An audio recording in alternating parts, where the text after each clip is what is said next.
This morning I'm talking about the principle of cooperation. In the Agni Yoga books, there are 744 occurrences that reference cooperation. Did you know that? Of course not. 744. The principles of cooperation are so important. A book was written by Torkim Serdarian on this subject. Torkim wrote, "Cooperation is a great discipline because in the process of cooperation, we surpass our self-seeking ways, our self-interests, and our ego, and we try to recognize the interests of the group and others as a whole. The principles of cooperation," he said, "underlies all existence and pushes everything toward right and harmonious relationships." So this is what I found in studying the teachings and reading through the 744 verses in Agni Yoga on cooperation, that basically cooperation is a process that enables us to build right human relations. So throughout the whole theme of understanding the various aspects and approaches to the practice of cooperation, the underlying purpose seems to be to guide us toward building right human relations. So I'm suggesting that we choose the Keynote of Cooperation for the rest of this year, 2022. We can write articles on the subject and try to find the many instances in which we see the principle of cooperation operating, for example, in nature, in your relationship life, even your relationship with the country that you live in, or with other countries. If you're working with groups from other countries, what is your relationship with them? And then we could even expand that process of observation. Do we even have a relationship with the cosmic magnet or with hierarchy? So we can ask ourselves, why would I want to do this? Well, I would say, why not? I wish that when public school systems would give time to their children to teach them right human relations, whether it is public school or private school, or even junior college or college itself. Once people learned how to communicate with one another, how to cooperate with one another, and thus build right human relations, imagine the difference our family life would be. Imagine the difference our relationship with those in the group would be if from the very beginning of school or earlier, if our parents are astute enough and knowledgeable enough to teach us how to communicate correctly with one another, what a difference it would make. How could this practice make a difference in my life? You can make mental and written notes about not only the occurrences where you experience how cooperation is increasing harmonious relationships in your life, but how in its absence, disintegration and destruction occurs. So I suggested using the Keynote of Cooperation for the rest of the year. So what is the term keynote. What does a keynote mean? Basically, it means a principal theme. For example, a symphonic piece of music has a particular musical note which seems to reflect the keynote or theme, the emotion of the music. For example, the most famous movement from the Messiah, the Hallelujah Chorus, was originally composed in D major. Music written in a major key is normally happy and upbeat. But other sections of the Messiah are remembered in a more minor key. Because why? The sufferings of Christ. When a country is in a war, many of the classical music composers will write their music in a minor key. So let us agree to the principle of cooperation as a central theme for our meditative thoughts and actions for the rest of this year, with the purpose being to help build right human relations in your life. Then observe this principle working or not working in your family life and in your group life. Cooperation is an inherent part of one's spiritual life. It's almost like being hardwired.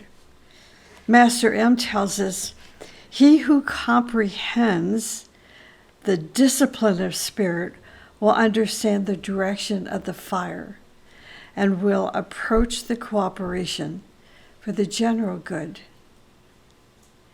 In other words, the principle of cooperation, when practiced as the discipline of the soul, I find this so interesting.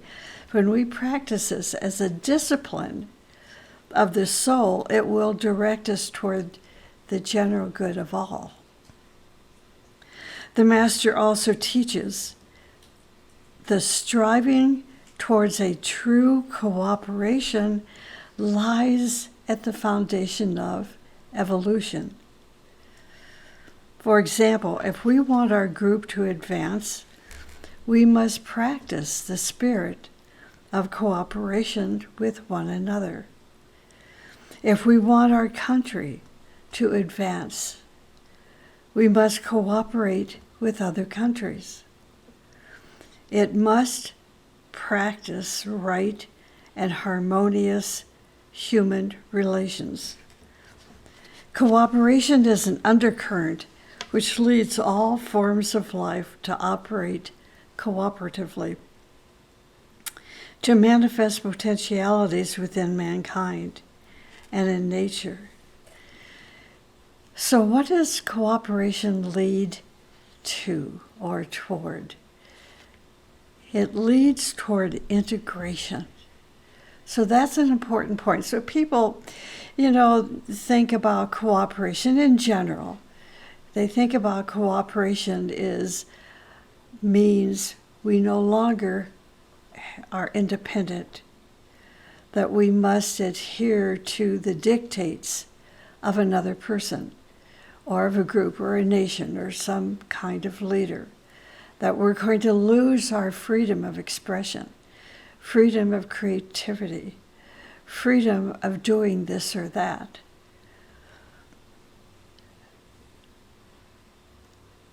I think I would say to that, is it working for you? Does that attitude, did it work for you and your family?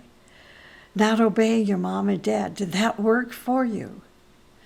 Not caring for your children because you're free and don't need to follow the wishes of your children or grandchildren or aunt or uncle, or if you're in a group life, the leadership of the group, is that working for you? The only way, if you're going to be honest, the only way you can tell is how you interact with one another.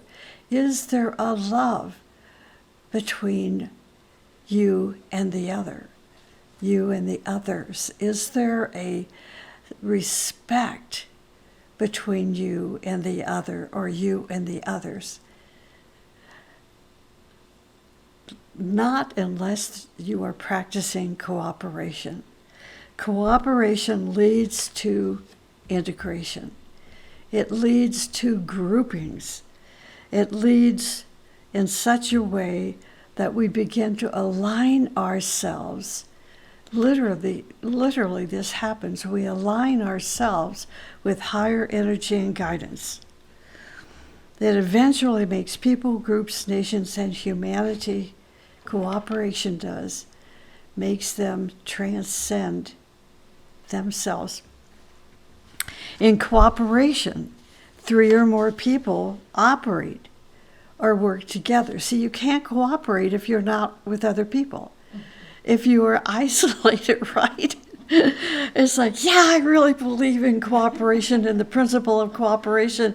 It's so easy. Well, how many people do you interact with on a one, not computer to computer, but physically do you interact with every day? How many people? None? Sure, then cooperation is easy.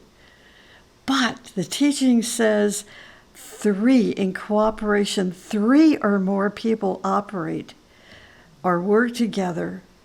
If they cooperate and work together, they are working together toward a goal upon which they have agreed. Cooperation, then, is the foundation of your health, happiness, success, survival. Imagine cooperation is part of the foundation of survival and achievement on various levels. So if you want to have contact with your inner guidance, if you want to have contact with your higher self, your transcendental self, if you want contact with the master, if you want to be part of the heart of the master, you must have cooperation. In the way that I'm talking about it this morning, cooperation must not only be progressive but inclusive. It must include larger and larger groups striving for the same basic goal. So this is not easy, particularly when the other group is from another nation and they speak a different language, and you're all trying to find the common language through which you can work together toward that common goal. You come from different backgrounds, different cultures, different language. How are you going to cooperate? Only if there is the same basic goal. Now you have something to cooperate with. Such group cooperation was evident the first time I visited the Rourke Museum in New York City. As I walked through the museum entrance, I was greeted with a big bear hug from Aida, who was a key staff person at the time at the museum. Then I was greeted by Daniel Enton, who at the time was the director of the Nicholas Rourke Museum.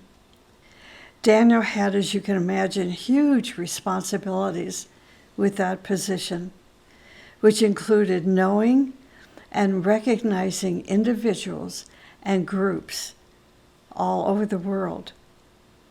But even so, despite his responsible schedule, he gave 3 whole days of his time to me, as did others who worked at the museum.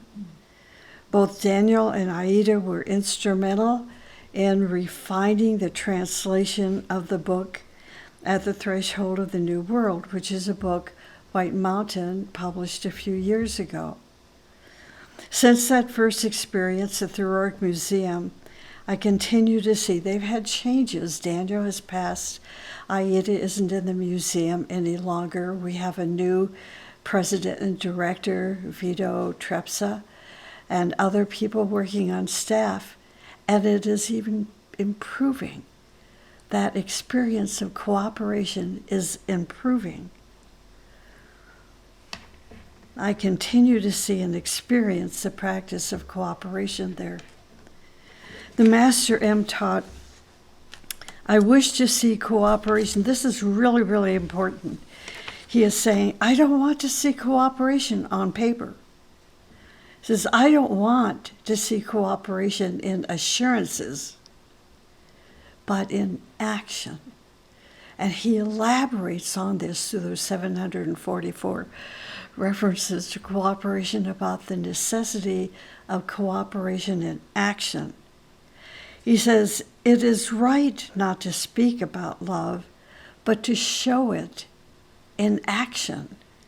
He says, it is correct to abolish assurances of devotion, for it is manifested in action. It is correct not to utter superfluous words, he says, as they are needed in action. While I was at the museum, I met with some men and women who gathered together in a Tuesday night class to discuss the Agni teaching. In this case, we were discussing ineffable justice. Each person was so very warm and beautiful and friendly toward us. Even the president of the museum treated us as one of them. In other words, there was a cooperation of hearts that surpassed any cultural, language, and nationality difference. In cooperation, it is not the individual who is glorified, but the group. In every cooperative labor, there exists a leader who attracts the co-workers by the magnet of a plan. As the work proceeds, they turn into a source of inspiration and courage. Eventually, when the goal is achieved, they try to raise the labor of cooperation onto an even higher level, where more sacrificial and more focused labor is needed.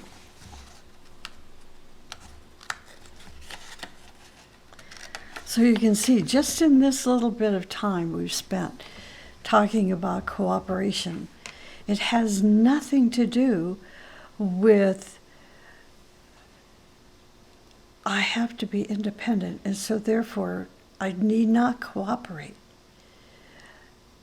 You may have a goal and a plan, but I need not cooperate with that goal and plan. And it goes on infinitum, from the family to the group to the country and internationally. So what does cooperation do? First of all, it saves time, energy, money, and matter. Okay, it guarantees success. I would write this down on a little 3x5 or 5x7 card and write this list down to remind me of the importance and power and value of cooperation. And the way it helps me, if I would do that, and I have, now I pretty much have that list in my head, I take all of these ideas and look at them as musical notes. And how can I put these musical notes together in a composition? And that composition would be a goal or a plan. So I take all these ideas of cooperation as notes of a symphonic group of people working as instruments for the master, instruments of hierarchy. And that if we can work together through cooperation, it will save time, energy, money, and matter, and guarantee our success. Cooperation puts into action what? The potential found in a group.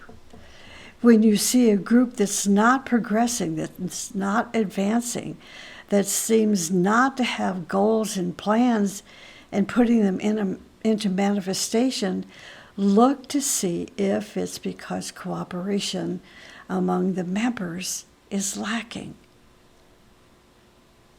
Cooperation puts into action the potential found in the group. Now, this can be, you say, I'm not part of a group. Well, if you're part of a family, you're part of a group. If you're part of a community, you're part of a group. If you are participating in your family, if you are participating in your community, your participation can activate, initiate potential of the integration and alignment and cooperative nature of that group. This is an interesting one. Cooperation teaches the science of adaptation. See, and that's where people say, no, don't talk to me about cooperation. You can cooperate with me, but I'm not going to adapt. Then you're not cooperating. When you're not cooperating, what are you doing? You are shutting the door to your further potential. You're shutting the door to success. You're shutting the door to energy and money. If you cannot practice the science of adaptation. So if adaptation is a science, learn the science. Go with it and go against it and see which works best for you. Cooperation makes each person progress and surpass their personality problems and attachments. It makes them grow into spiritual maturity and achieve a certain degree of victory over their lower nature. Now, this is important. In cooperation, there should be no pressure. This is not do as I say. This is not, as long as you live in my house, you live by my rules. See, that's not cooperation. In cooperation, there is no pressure. No one must be forced by anyone to do his or her task. If their heart is not aligned with the task, then let them go, let them be. Cooperation rests on freedom. Co-workers must come together not by pressure of any kind, but by the urge of their hearts. Some people's hearts are closed. The petals of their heart are closed. Such people will resist and react to any pressure. Leave them alone.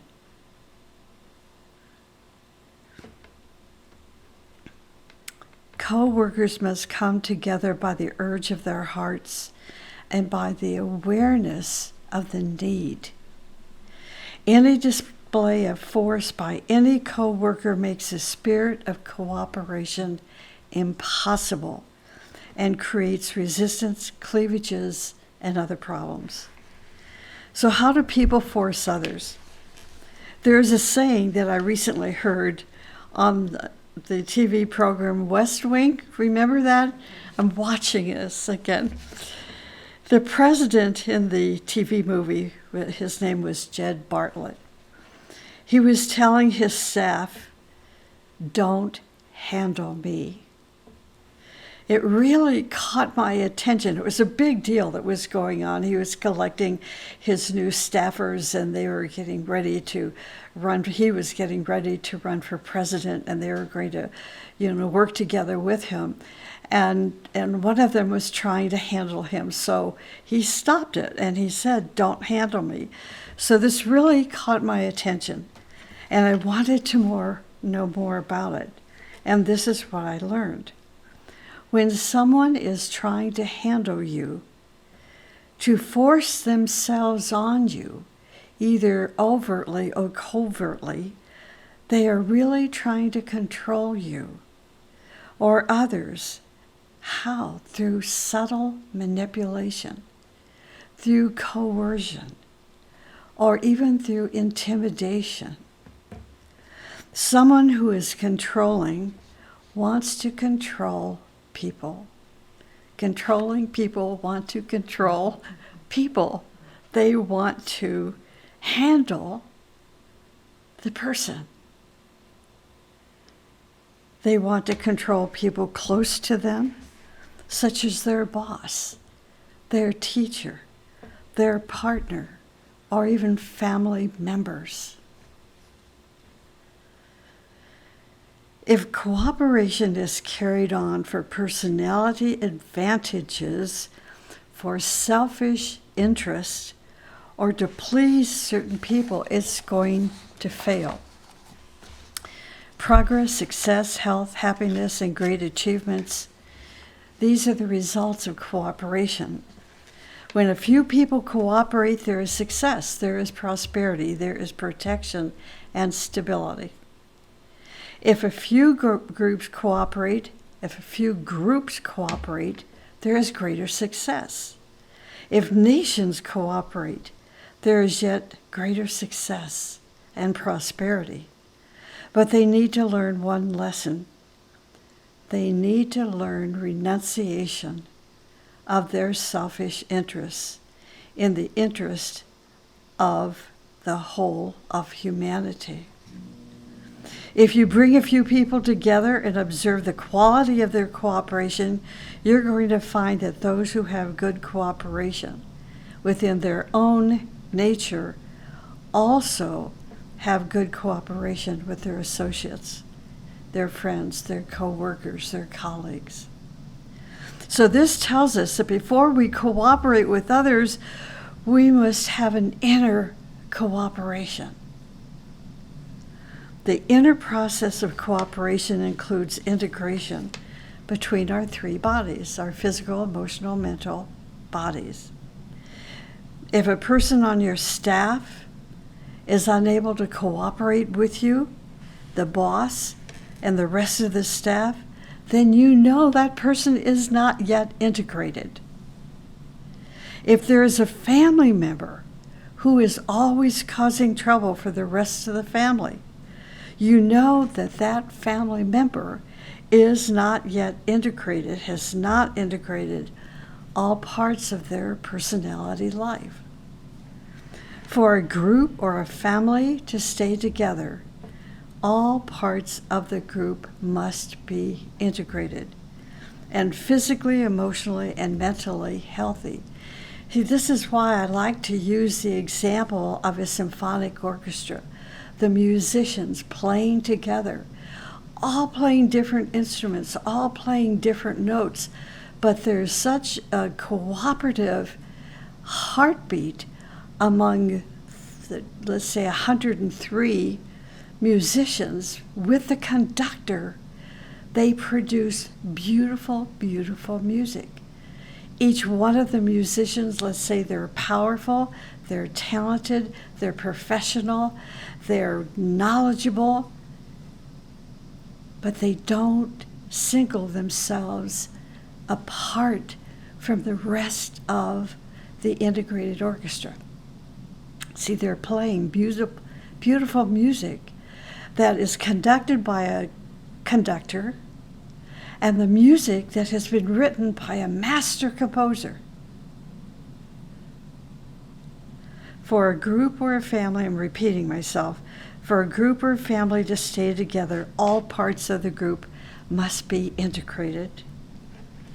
A person who is cooperative with others is one who has a synthesis of his or her actions, feelings, thoughts, their ideas and goals, and their purpose in life. In the WMEA, that's White Mountain Education Association, and it's not WMEA, it's WMEA. That's a group joke. We hear people call us WMEA. I said, what is that?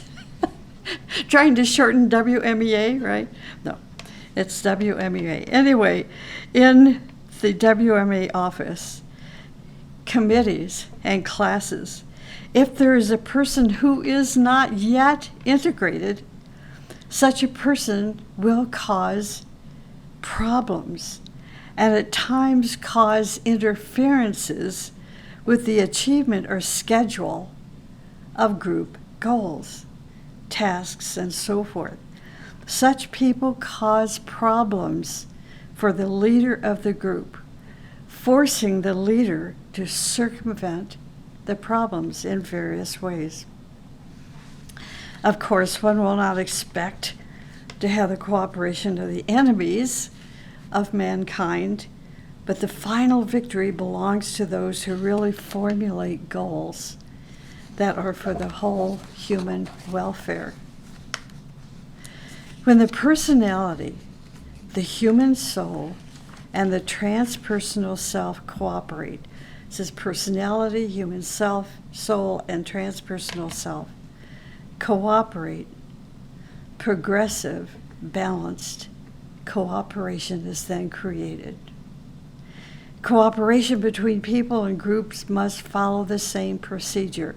There must be 3 or more in order to create cooperation. So what does this mean for your group? It takes ages to bring together the personality and the transpersonal self. After the contact for ages, the personality is fanatic, or the human being lives a spaced life. Until the third factor emerges, there will be no equilibrium. The third factor is the human soul, which takes birth within the cooperation of the personality and the transpersonal self. Cooperation is renouncing your self-interest and working for the interests of all who are laboring for that cooperation. And that's where the pig in the poke takes place, where that one person has so much resistance, so much ego, so much self-interest that now they become a sour note. And that sour note it's so painful. If you have a good musical ear, if you hear a sour note, you can't hear the rest of the music, the beautiful music being played. All you can hear or recognize is that sour note. The sour note is the person's self-interest. So cooperation is renouncing your self-interest and working for the interests of all. This takes spiritual maturity to do. Discipline is related to getting rid of the ego, which seeks only their own interest at the expense of the interests of others. By working in a cooperative spirit, we eventually ask ourselves, what are those things in me which are creating obstacles for cooperation? Am I lacking knowledge? Do I lack some skill? Do I have a lack of interest? This is the process of cooperation. How to be successful in the most truest sense of the word. Your personality must cooperate with your soul. The human soul must cooperate with the higher self. When this cooperation is achieved within you, you are naturally a cooperative person. This is science. This is fact. I sometimes see this in certain young ones who will immediately ask to help with something. This morning I was listening to Fareed Zakaria, and he was interviewing some children in the Ukraine.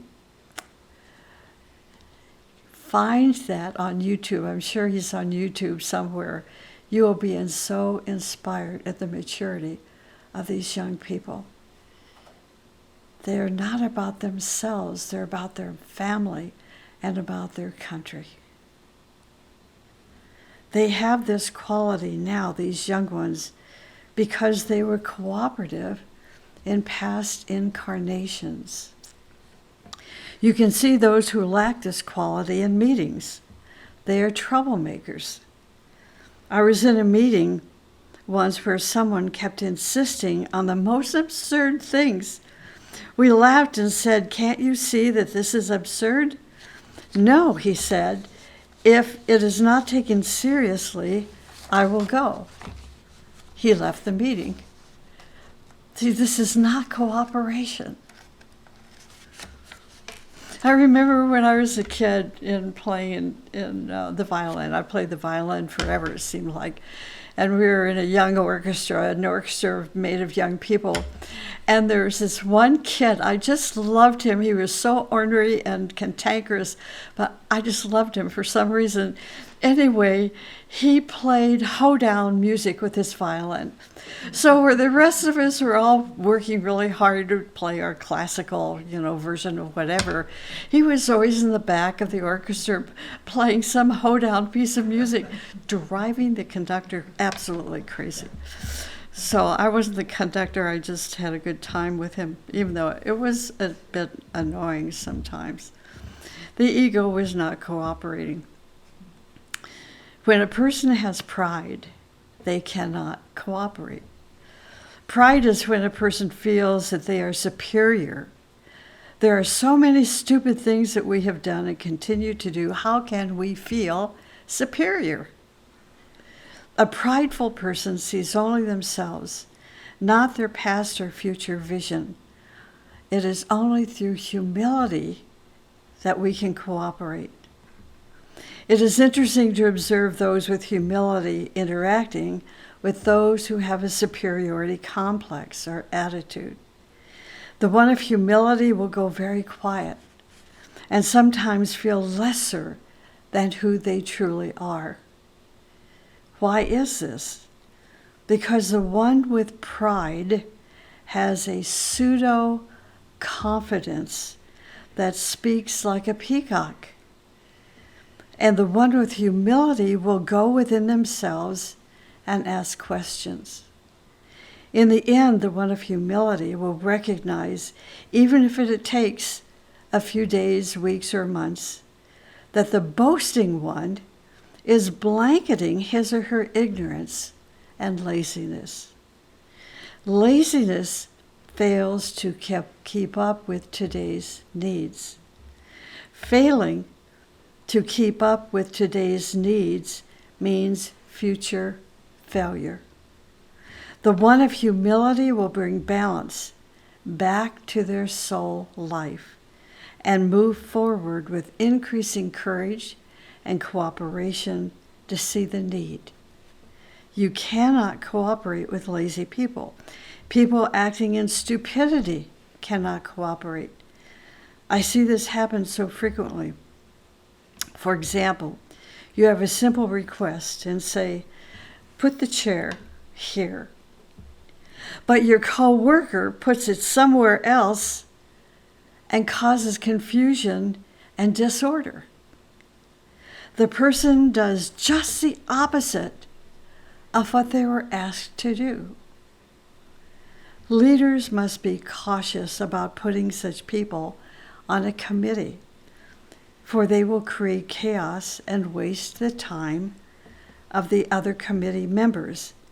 They just cannot see the greater purpose. One of my favorite sayings is, "They can't see the forest for the trees."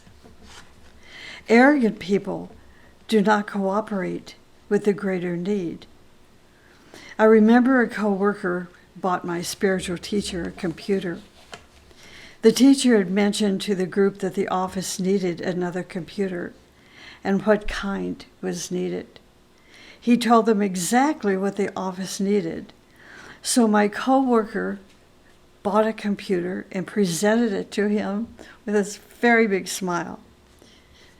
But the computer was exactly the opposite of what he needed. My teacher, the leader of the group, gave it back to her and said, "Your ego bought this. We cannot use it. Take it back." She was so angry. Her arrogant intentions were personality-oriented. She gave the teacher a more expensive computer than what he needed, and the wrong kind to boot.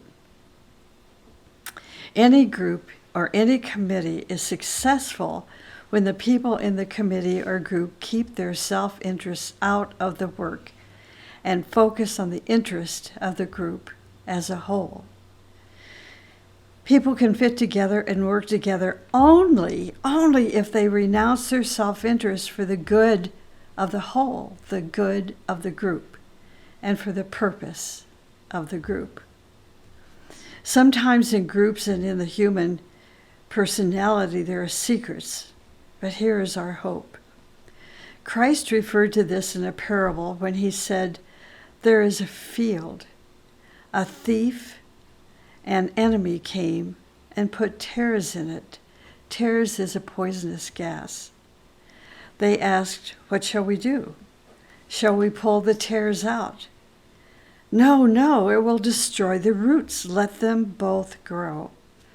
When they grow, we will harvest and separate them. This parable contains profound psychological information, which we oftentimes miss. Within every person, tares and the wheat grow together. As a person betters themselves, their dark side increases. What can we do with it? If the person is not sincere with themselves, they will not be able to see that dark side. This is why some disciples and aspirants become holier than thou. If they continue studying, the humility will begin. At the same time, their tares are also increasing. As a human being becomes more soul and unfolds his heart lotus, they become more sensitive to the call of cooperation. So let me close with this. Cooperation is a united effort toward survival and perfection and enlightenment, group enlightenment. Cooperation eliminates fear, worry, and irritation, and paves the way to happiness.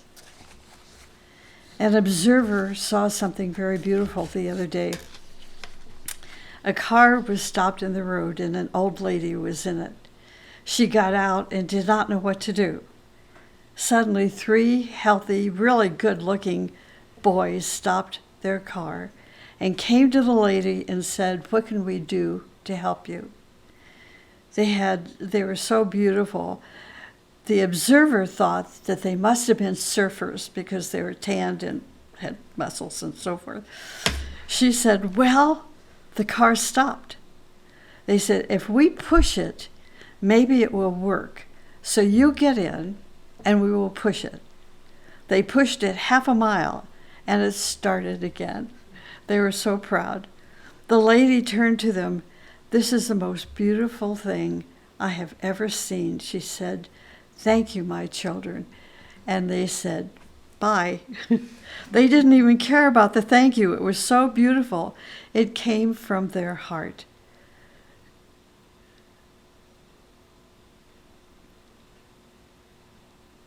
So, people like that come from beautiful homes where cooperation is an underlying current. Something touched them, or they had a vision to help that lady.